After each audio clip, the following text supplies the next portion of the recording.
Olá a todos, bem-vindo ao nosso canal Conhecimento Não Tem Dono e hoje iremos continuar a falar do fígado.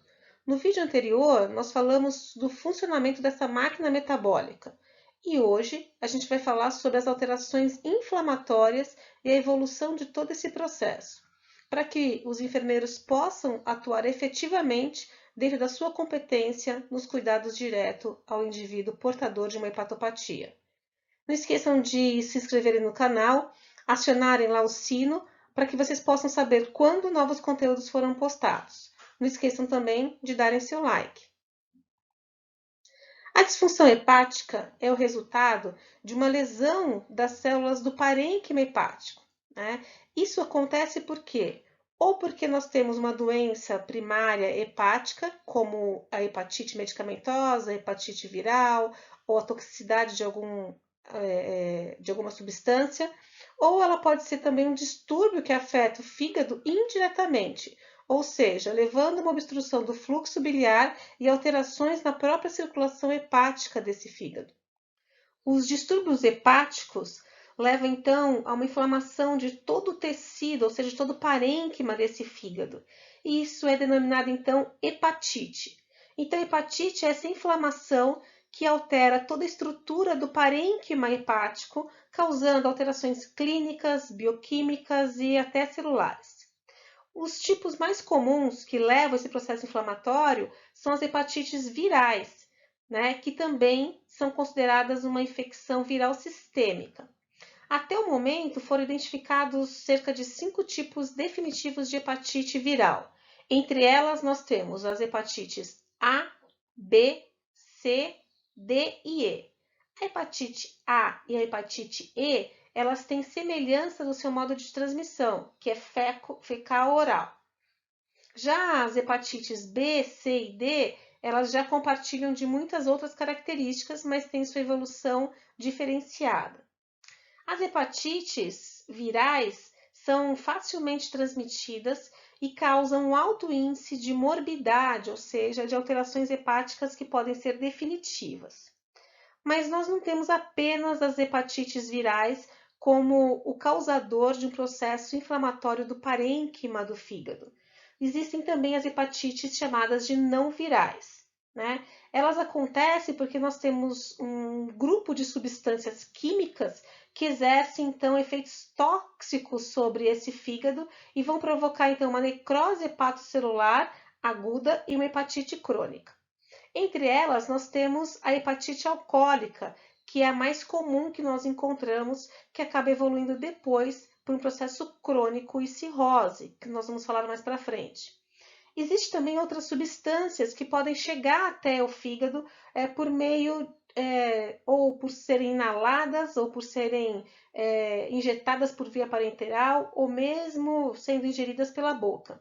Algumas substâncias muito tóxicas para o fígado são, por exemplo, o tetracloreto de carbono, que é aquela substância utilizada nos refrigeradores, nos freezers, que faz então o congelamento, né, dos alimentos. O fósforo, o clorofórmio, né, e alguns compostos de ouro. Ou seja, o álcool, essas substâncias são chamadas de hepatotoxinas. Existe também a hepatite medicamentosa, né? Ou seja, causada por alguma substância utilizada para tratamento da pessoa. Essas hepatites induzidas por medicamento, elas têm alguma semelhança na sua evolução com as hepatites virais. No entanto, a sua destruição no parênquima hepático é mais extensa do que a hepatite viral. E os medicamentos que a gente encontra muitas vezes de venda livre podem ser hepatotóxicos, como por exemplo o paracetamol, ou seja, o Tilenol.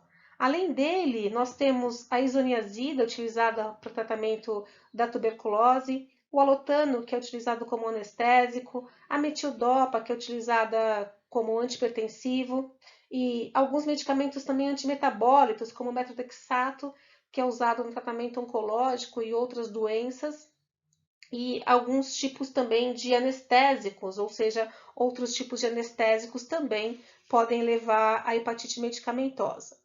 Além disso, nós temos a hepatite causada por doenças autoimunes, as hepatites por anomalias metabólicas e a anóxia, que normalmente é gerada por insuficiência cardíaca. Lembram? No débito cardíaco diminuído, a gente tem uma queda da pressão arterial e, consequentemente, uma diminuição da perfusão que chega até esse fígado, ou seja, a perfusão hepática fica prejudicada, secundária à insuficiência cardíaca. Seria interessante vocês assistirem o vídeo postado sobre a própria evolução, ou seja, a fisiopatologia da insuficiência cardíaca, que foi publicado aqui nesse canal.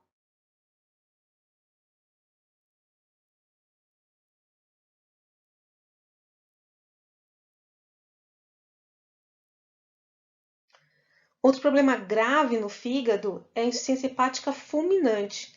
Essa insuficiência hepática fulminante é uma síndrome clínica de comprometimento súbito e gravíssimo de toda a função hepática de uma pessoa que até então era saudável. Uma coisa que é sempre discutida na literatura é que ela se desenvolve muito rápido, em 2 meses, após o aparecimento do primeiro sintoma de icterícia. A hepatite viral é a causa mais comum de todo esse processo, só que além da infecção viral, né, das hepatites virais, a insuficiência hepática fulminante pode ser causada por medicamentos tóxicos, como o próprio paracetamol, né, além, né, da isoniazida e outras medicações. Ela é causada também pelo contato de substâncias químicas hepatotóxicas, como o próprio tetacloreto de carbono. Alguns distúrbios metabólicos também podem levar a uma insuficiência hepática fulminante.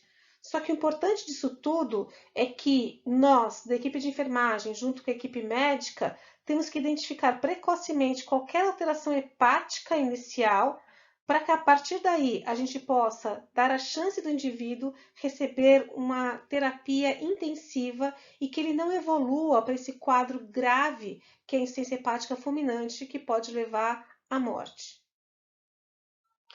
A cirrose, então, é uma doença crônica caracterizada pela substituição do tecido hepático normal por um tecido fibrótico, difuso, levando então a toda uma desorganização da estrutura e da função desse fígado.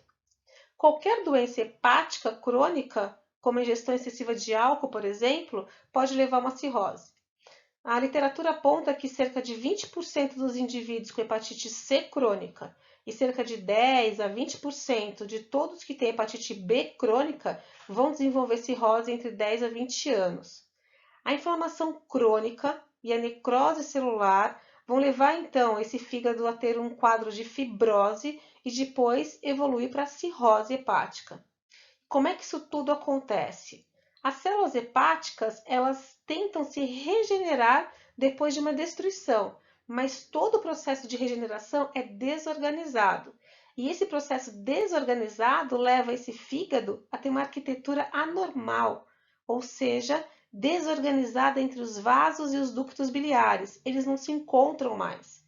O crescimento elevado de todo o tecido conjuntivo novo desse fígado e, além disso, um processo fibrótico distorce a estrutura lobular do fígado, levando então a lóbulos aumentados, irregulares, com obstrução do fluxo sanguíneo e obstrução do fluxo biliar, ou seja, diminui todo o funcionamento hepático, levando então a uma disfunção hepática crônica. Existem 3 tipos de cirrose ou de cicatrização do fígado. A cirrose alcoólica, causada principalmente pelo etilismo, vai fazer então com que o tecido cicatricial formado a partir da lesão gerada pelo álcool fique em volta das áreas portais. A cirrose pós-necrótica, nós temos então uma faixa larga de tecido cicatricial em toda a extensão do parênquima hepático. Né? Esse tipo de cirrose é o resultado tardio, por exemplo, de uma hepatite viral crônica. Como eu falei para vocês, né, estudos mostram que uma hepatite viral crônica pode evoluir para uma cirrose em torno de 10, 20 até 30 anos. Né? A cirrose biliar, ela já é caracterizada pela presença de tecido cicatricial ao redor dos ductos biliares. Esse tipo de cirrose leva então a uma obstrução biliar crônica e uma infecção biliar crônica que também é chamada de colangite. Ele é menos comum do que a cirrose pós-necrótica e a cirrose alcoólica.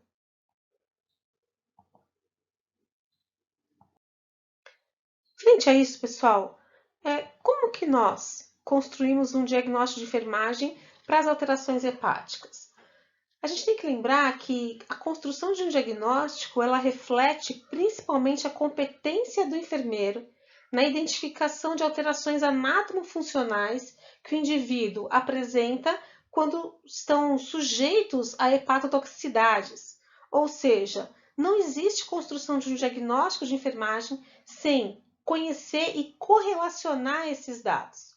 A partir daí, o enfermeiro, na busca de sinais e sintomas, consegue então elaborar o seu raciocínio clínico.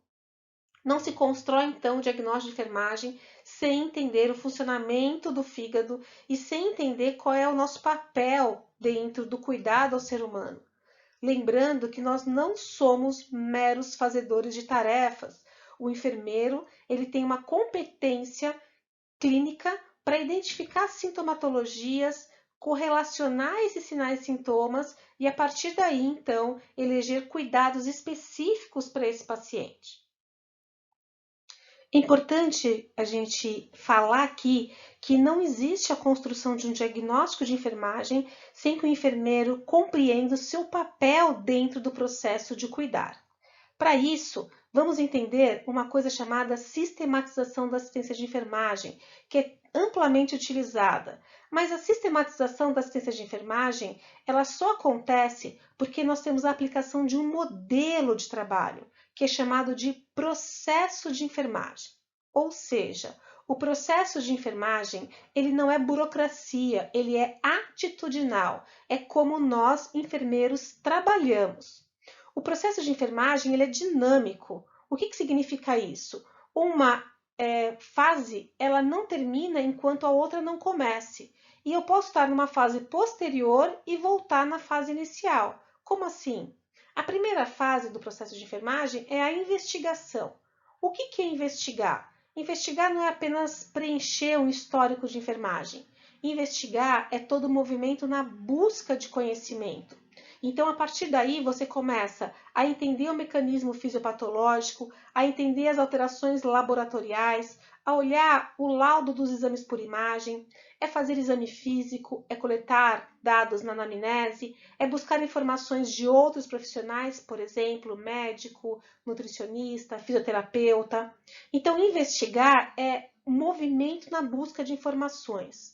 Conforme eu vou coletando dados, eu já começo a elaborar um raciocínio clínico desses sinais, sintomas, dessas alterações e o que está levando tudo isso, ou seja, quais são os problemas no qual nós, enfermeiros, temos competência para agir. Então, a construção de um diagnóstico de enfermagem, ela começa com o levantamento de hipóteses durante a própria coleta de dados.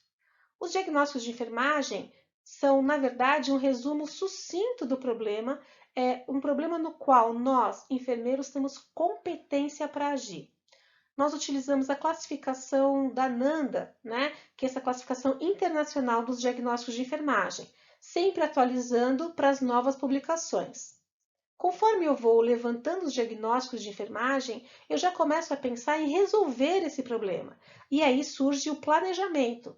O que é planejar? É estabelecer resultados, ou seja, para esse diagnóstico, o que eu quero, aonde eu vou chegar com as minhas intervenções. Então, planejar é estabelecer metas e pensar em estratégias de como resolver o problema. E aí eu construo, então, a minha prescrição de enfermagem, que ela é direcionada para que o meu planejamento ele seja implementado, ou seja, ele seja executado.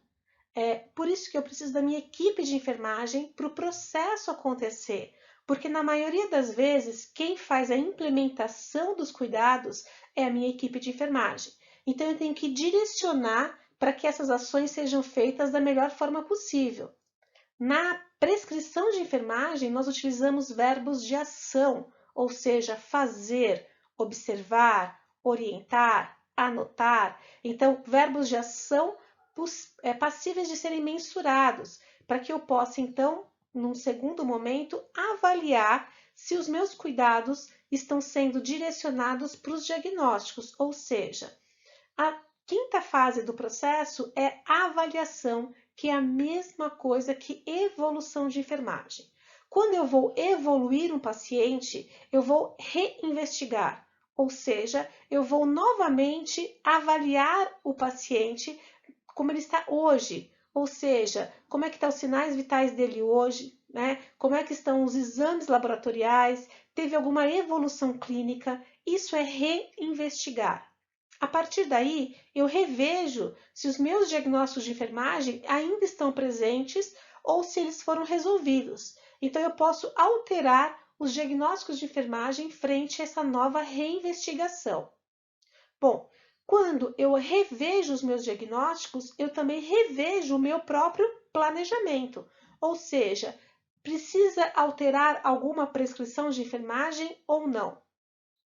O que eu quero deixar claro aqui é que esse modelo de trabalho, ou seja, o processo de enfermagem, ele é dinâmico, ele se movimenta, porque a gente não passa de uma fase, tá bom? Fechando ela e começando outra. Essas, né, interlocuções, o próprio desenho mostra isso. Enquanto eu estou investigando, eu já estou fazendo o diagnóstico. Enquanto eu estou fazendo o diagnóstico, eu já estou planejando. E assim acontece de um modo dinâmico e interligado. Vamos aqui ressaltar a importância da investigação. Se nós não conseguimos fazer uma boa investigação, ou seja, se a gente não consegue analisar esse paciente inicialmente de forma centralizada para as alterações que ele apresenta, o enfermeiro não consegue ir para outra etapa. Então, se eu não entendo o mecanismo fisiopatológico, se eu não entendo as alterações laboratoriais e se eu não entendo os sintomas apresentados pelo meu paciente, eu não consigo construir um diagnóstico de enfermagem centralizado nesse paciente. Ou seja, sem uma avaliação adequada, não há diagnóstico centrado no paciente.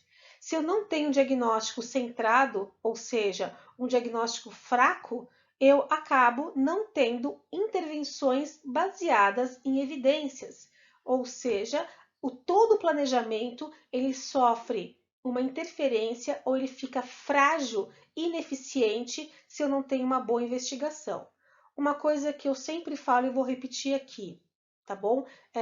Prescrição de enfermagem medíocre, enfermeiro medíocre, ou seja, quando eu falo em mediocridade, eu não estou falando ou xingando ninguém, eu estou falando apenas que o meu conhecimento é mediano, é fraco. Então, se eu não consigo ter uma boa investigação, ou seja, se eu não tenho um bom conhecimento científico, eu tenho uma sistematização da assistência frágil e fraca. Voltando à nossa pergunta inicial, como é que nós poderemos construir bons diagnósticos de enfermagem? Nós temos que lembrar então que a aplicação desse processo de enfermagem para uma pessoa com alteração hepática, ela se inicia, tá bom, na investigação, ou seja, como é que eu vou avaliar o indivíduo inicialmente e identificar qualquer alteração que possa me levar ao raciocínio de alteração da função do fígado. Lembrando então que essa etapa é a mais importante de todo o processo de enfermagem. Antes de iniciar essa etapa, nós, enfermeiros, temos que conhecer e compreender todo o mecanismo fisiopatológico do funcionamento do fígado. E é importante vocês reverem a aula postada aqui nesse canal do funcionamento hepático, das funções do fígado, para que eu possa então saber o que olhar, ou seja, como que eu vou coletar esses dados. A gente começa na anamnese, ou seja, na história de saúde.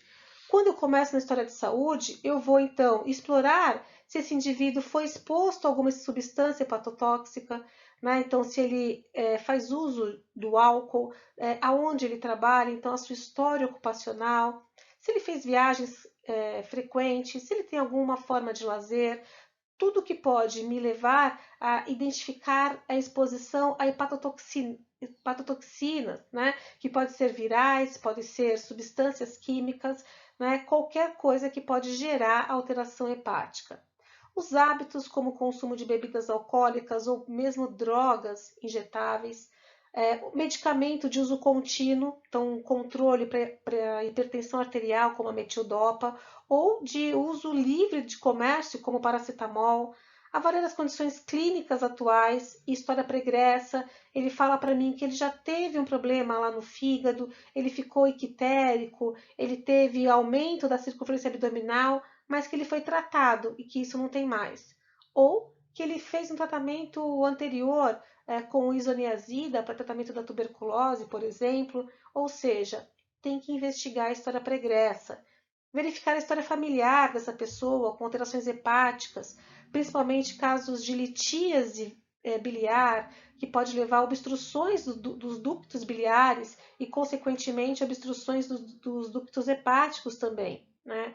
Avaliar sintomas sugestivos de doença hepática, por exemplo, icterícia, alterações da circulação colateral do abdômen, alterações metabólicas, alterações lipídicas. Além disso, nós vamos fazer um belo exame físico, ou seja, o exame físico nós vamos procurar sinais físicos que podem ocorrer na presença da disfunção hepática. Quando avaliarmos pele e mucosa, verificar palidez, icterícia, edemas, escoriações, petequias, hematomas, equimoses, angiomas, que tem uma forma de aranha que eu vou mostrar para vocês, eritema palmar. Isso tudo está relacionado com o próprio metabolismo hepático. Se eu tenho uma coloração de pele amarelada, está relacionado diretamente com a conjugação da bilirrubina. Se eu tenho edemas, está relacionado com o próprio metabolismo dessa albumina. Se eu tenho petequias, porque esse paciente já está tendo alteração da sua coagulação, ou seja, ele tem já risco de sangramento. Quando avaliar a alteração musculoesquelética, identificar sinais de atrofia muscular, por questão também de metabolismo da própria proteína. Quando a gente avaliar um paciente, ou seja, um indivíduo do sexo masculino, identificar a mama dele, ele já pode ter presença de ginecomastia uni ou bilateral e atrofia testicular. Isso está diretamente relacionado com a alteração mesmo dos lipídios. Então, nós sabemos que o metabolismo dos lipídios acontece no fígado. E, principalmente, o colesterol, ele é o precursor de alguns hormônios andrógenos. E isso altera toda a parte andrógena, ou seja, dos hormônios andrógenos masculinos. Avaliação do estado neurológico, presença de tremor generalizado, asterixia, que nada mais é que um movimento involuntário causado pela própria alteração hepática no sistema nervoso central. Observar uma fala mais arrastada desse paciente, uma fraqueza generalizada, os sinais vitais sempre identificando alterações de temperatura, alterações da frequência cardíaca, respiratória, porque lembrando que um aumento desse fígado pode comprimir o diafragma e diminuir a expansibilidade pulmonar, por exemplo. E os dados antropométricos, para ver índice de massa corpórea e elevação, muitas vezes, de retenção de água nesse paciente.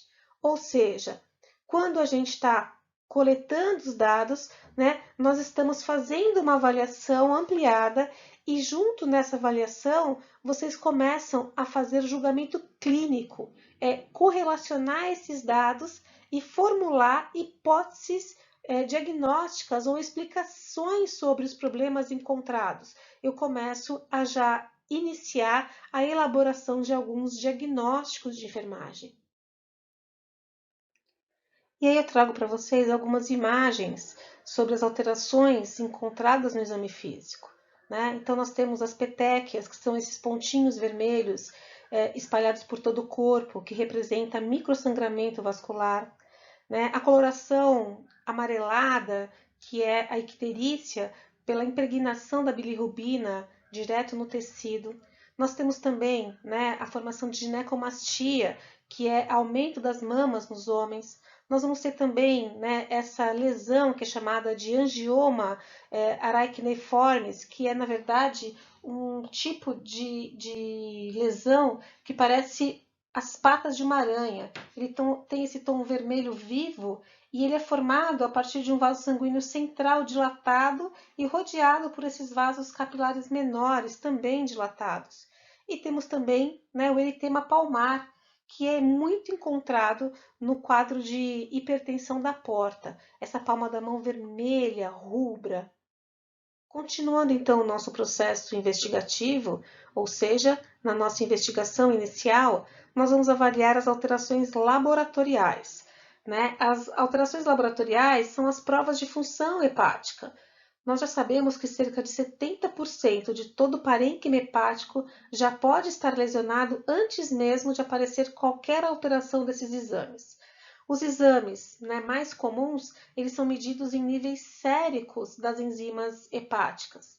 Entre eles, nós temos as aminotransferases, que são conhecidas como a alanina aminotransferase, que é o ALT, né, o aspartato aminotransferase, que é o AST, e é conhecido antigamente como TGO, e a gama-glutamiltransferase. Todas essas enzimas, elas demonstram alterações hepáticas que podem levar desde um quadro agudo a um quadro crônico da função hepática. A fosfatase alcalina é uma enzima também encontrada em maior quantidade no fígado, mas pode ser encontrada em outros tipos de tecido também. Lá no fígado, ela é encontrada nas bordas das células que unem para se formar os canais biliares, ou seja, a fosfatase alcalina elevada é um indicativo de alteração dos ductos biliares, ou seja, de uma colangite. Nós temos também, né, a desidrogenase lática, que é uma enzima que participa do processo da transformação da glicose em energia e está presente nas células hepáticas. Portanto, quando essas células se rompem, né, a gente vai ter grandes quantidades desta enzima na nossa corrente sanguínea. Além disso, nós vamos ter as proteínas como a albumina, a globulina, que vão mostrar para a gente a alteração do metabolismo desse fígado. A bilirrubina elevada é porque o fígado não está conseguindo converter a bilirrubina, ou seja, transformar a bilirrubina de indireta para bilirrubina direta.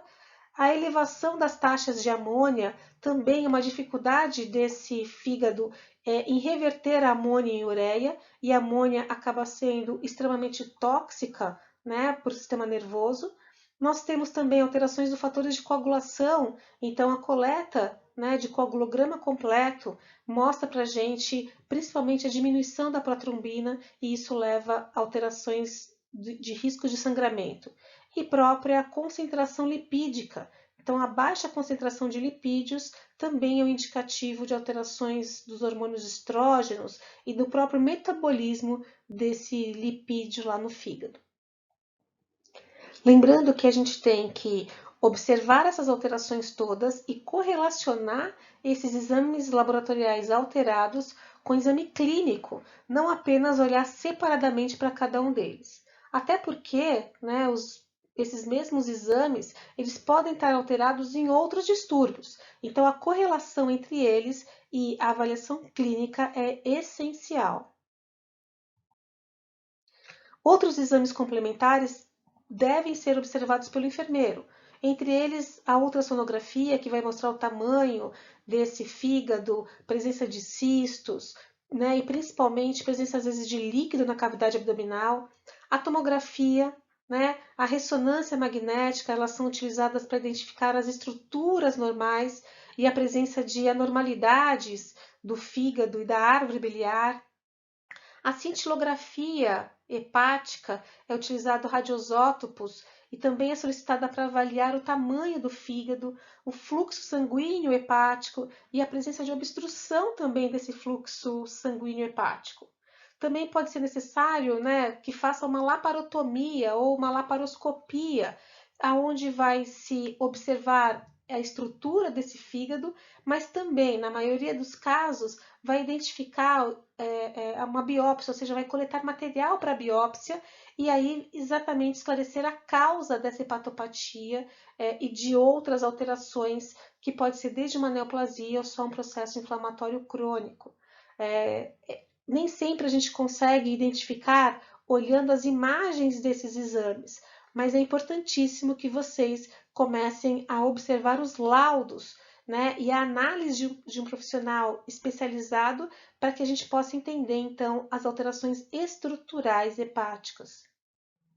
Agora sim, depois de termos feito uma investigação ampla, é que podemos, então, começar a pensar quais são os principais diagnósticos para esse indivíduo que eu estou cuidando com uma alteração hepática. Só que antes, vamos lembrar o que significa cada fase desse diagnóstico, né? Ou cada componente desse diagnóstico. Nós temos inicialmente o título, ou seja, uma definição concisa do problema. Cada nome do diagnóstico ele traz um resumo sucinto da alteração encontrada. Em seguida, nós vamos ver a definição do diagnóstico, ou seja, a definição ela amplia um pouco mais e ela traz para você o significado desse diagnóstico. Então, pessoal, eu sempre falo e vou repetir aqui para vocês. A escolha do diagnóstico se dá pela definição dele, não pelo aparecimento de características definidoras ou fatores relacionados. Então, se escolhe o diagnóstico pela sua definição. Ele é que vai ajudar vocês a diferenciar um diagnóstico de outro diagnóstico similar.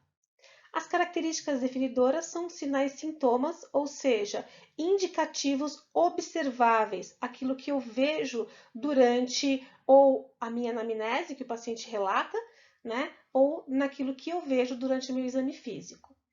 Os fatores relacionados é exatamente o que está gerando o problema. Então, eu sempre faço a seguinte pergunta: por que o paciente tem esse diagnóstico? A resposta sempre é o fator relacionado, ou seja, é aquilo que está gerando o problema, né? O fator relacionado ele está presente apenas quando o problema de enfermagem já existe, ou seja, ele é real, não tem risco de aparecer, mas ele já está presente. Já os fatores de risco, então, são fatores ambientais, elementos fisiológicos, psicológicos, genéticos, químicos, que aumentam, então, a vulnerabilidade da pessoa em desenvolver um diagnóstico de enfermagem. Por exemplo, o diagnóstico de risco de constipação.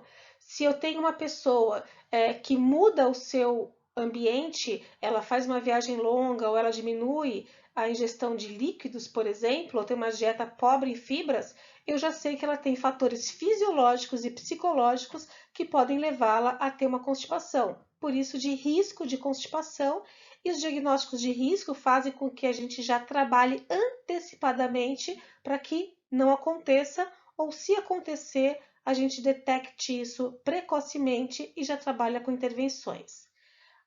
Nos diagnósticos atuais, ou seja, no NANDA 2018-2020, aparece também as condições associadas. O que são as condições associadas? São diagnósticos médicos, são lesões, são procedimentos, colocação de dispositivos médicos ou agentes farmacêuticos que acabam sendo um fator de geração do problema. Então, nós vamos trabalhar com os nossos diagnósticos agora, falando sobre o título dele e as condições associadas, porque nós estamos voltando a tudo que nós discutimos até agora dentro da investigação e do processo fisiopatológico. Outra coisa importante é que quando vocês começarem a cuidar do indivíduo ou fazerem a investigação, a gente tem que perguntar o seguinte: esse indivíduo está em qual disfunção hepática? Em que momento que ele está apresentando essa sintomatologia? Ou seja, esse indivíduo ele está num quadro agudo, ou seja, apenas um quadro de inflamação hepática, causada inicialmente por uma infecção viral aguda ou uma hepatopatia, ou seja, uma hepatite medicamentosa. Nesse caso, quais são as alterações que ele está apresentando? Ele tem dor? Ele tem febre? Ele tem náuseas, vômitos, anorexia? Né? Ele tem fadiga? Então, dentro desse processo, a gente vai observar alterações hepáticas agudas. Agora, se esse indivíduo saiu de um processo inflamatório agudo e acabou evoluindo, então, para um quadro de necrose hepática, que pode também estar vinculada lá com aquela hepatite fulminante, né, com uma lesão grave. E aí, o que nós temos que perguntar nesse momento? Primeira coisa, né, ele tem diminuição do metabolismo da bilirrubina, ou seja, tem uma concentração elevada de bilirrubina na corrente sanguínea, principalmente da bilirrubina indireta, ele já está ictérico. Ele tem diminuição do metabolismo da bile no trato gastrointestinal ou na absorção da bile do trato gastrointestinal? Ou seja, como é que está a coloração das fezes desse paciente? Está alcoólica, ou seja, sem cor, clara? Porque nós lembramos que a bile, né, ela dá coloração às fezes. Ele está com diminuição da absorção da vitamina K, porque ele está apresentando petequias, equimoses, hematomas, ou ele está com aumento do urobilinogênio, né? Ou seja, eliminando uma urina com uma cor escura, tipo Coca-Cola. Outra coisa que nós vamos perguntar é em relação ao metabolismo hormonal dele. Está alterado? Ou seja, ele já está apresentando uma atrofia muscular? Ele está com aumento, né, de androgênio ou estrógeno? Ou seja, ele está apresentando uma ginecomastia? Ele está tendo perda de pelos corporais? A mulher já está tendo disfunção menstrual? Ele tem já aqueles angiomas que parecem patas de aranha? Ou ele tem o eritema palmar presente? Ele está apresentando aumento do ADH, ou seja, do hormônio antidiurético ou da aldosterona, fazendo retenção hídrica, tendo edemas localizados? Vamos perguntar também, né, se ele tem uma diminuição do metabolismo da proteína, do carboidrato, da gordura, ou seja, ele está evoluindo com quadros de hipoglicemia, ele tem icterícia, ele tem diminuição das proteínas plasmáticas, ou seja, diminuição da albumina, e por isso que ele está com aquele quadro de ascite ou edema. Ele tem aumento das enzimas, né, hepáticas, ou ele tem aumento do AST, do ALT, da fosfatase alcalina, ele tem aumento da concentração de bilirrubina, ele tem aumento, né, da protrombina, aumentando o risco de sangramento, ou ele tem lá nos exames laboratoriais uma diminuição sérica do nível de albumina. Esse paciente está evoluindo com uma insuficiência hepática, ele está apresentando alterações neurológicas de uma encefalopatia hepática, né? Ele já está evoluindo para um coma hepático, ou seja, a evolução da necrose hepática pode levar esse paciente num quadro de hepatite fulminante que, infelizmente, tem alto índice de mortalidade. Então, quando a gente já começa a identificar precocemente, a gente dá a chance de que esse paciente receba um tratamento adequado e evite, tá bom? A evolução tanto para a encefalopatia, para o coma hepático e para a mortalidade. Agora, se ele passou por tudo isso, ou seja, ele teve um quadro de inflamação aguda desse fígado e acabou evoluindo então com um quadro de fibrose e cicatrização desse fígado. Ele sobreviveu, mas já teve uma alteração da arquitetura desse fígado, alterando toda a parte vascular e dos ductos biliares. A partir daí, então, eu vou identificar se esse paciente já apresenta sinais de hipertensão portal, tais como, né, a própria ascite, retenção de líquido. Nós vamos ter um vídeo falando especificamente do quadro clínico da ascite e das intervenções desse quadro e também de todas as alterações da hipertensão portal. Ele tem edema de membros inferiores, ele tem aumento desse baço, ele tem anemia, né? Tem trombocitopenia, ele tem leucopenia, ele tem varizes, que pode ser desde varizes esofágicas ou varizes gástricas, tem aparecimento de hemorroidas, ou seja, varizes hemorroidais, que leva a sangramento durante a evacuação ou simplesmente dor ao evacuar. Ele tem varizes, ou seja, veias abdominais aparentes, superficiais, que envolve todo esse abdômen, que também é chamada de cabeça de medusa. Então, em que momento da disfunção hepática ele está? Então, a partir daí eu consigo então pensar em diagnósticos direcionados para cada fase da insuficiência hepática, ou seja, da disfunção hepática. Os principais diagnósticos relacionados ao processo de inflamação hepática é, né, o risco de função hepática prejudicada, tendo como condições associadas própria utilização de agente farmacêutico, por exemplo, como metildopa, paracetamol ou outros anestésicos, com infecção pelo vírus do HIV ou, né, infecção viral, como as hepatites virais, abuso de substâncias como o próprio álcool. A hipertermia, que está relacionado diretamente, né, ou seja, a condição associada é o processo de infecção. A dor, ela é aguda e a condição associada é uma distensão dessa cápsula do fígado pelo processo inflamatório. A nutrição desequilibrada é menor do que as necessidades corporais, porque ele tem como condição associada essa incapacidade de absorver os nutrientes por conta do metabolismo do carboidrato, do lipídio, da proteína. Ele tem capacidade de ingerir os alimentos pela náusea, ele tem capacidade de digerir os alimentos por conta também da distensão da cápsula do fígado. A náusea está diretamente associada também com a distensão da cápsula desse fígado e a fadiga, né, relacionada com o quadro de anemia e a própria doença que causa febre, mal-estar e distensão abdominal. Já os diagnósticos relacionados à necrose hepática, né, nós vamos ter como um dos principais o risco de glicemia instável, que está relacionado à alteração da função hepática no metabolismo da glicose.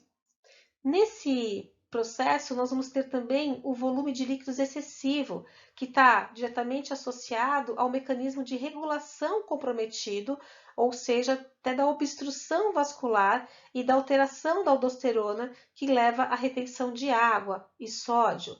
Ele vai ter confusão aguda, que tem como principal condição associada a função metabólica prejudicada, com níveis elevados de bilirrubina e amônia. O risco de sangramento, que tem como condição associada também a função hepática prejudicada, não tem, né, o armazenamento da vitamina K e a formação dos fatores de coagulação. O risco de infecção, associado à própria doença, pois os hepatócitos, principalmente as células de Kupfer, fazem a fagocitose de qualquer bactéria que entre no fígado via sistema portal, e não tendo a sua ação, aumenta o risco de infecção. A integridade da pele prejudicada, tendo como condições associadas alteração na pigmentação, alterações da sensibilidade, alterações no metabolismo. E, novamente, a nutrição desequilibrada, menor do que as necessidades corporais, porque ele tem uma incapacidade, de novo, de ingerir, digerir e absorver os nutrientes.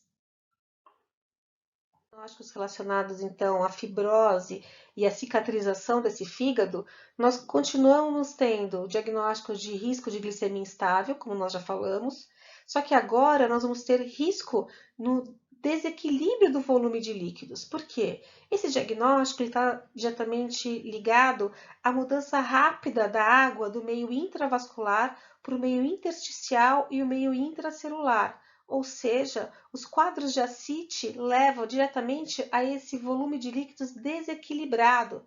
Então, quando nós falarmos da hipertensão portal e da ascite, vai ficar mais fácil o entendimento desse diagnóstico nessa fase da cirrose. Ele tem risco de sangramento, como nós já falamos, pela própria função hepática alterada, continua com risco de infecção, só que agora ele também tem risco de constipação. O risco de constipação está associado com a presença de hemorroidas e que vai dar dor e diminuição da vontade de evacuar, principalmente para não sentir a dor. E continua com diagnósticos de nutrição desequilibrada, né, menor do que as necessidades corporais, conforme a gente já foi explicando aqui nos slides anteriores.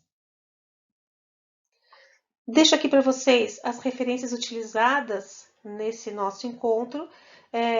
Vão ter outros encontros falando ainda da hipertensão portal, para que a gente possa entender todo o mecanismo fisiopatológico que leva, né, a enfermagem a ser tão ativa ao paciente com hepatopatia. Não esqueçam aqui também de se inscreverem no canal e darem o seu like.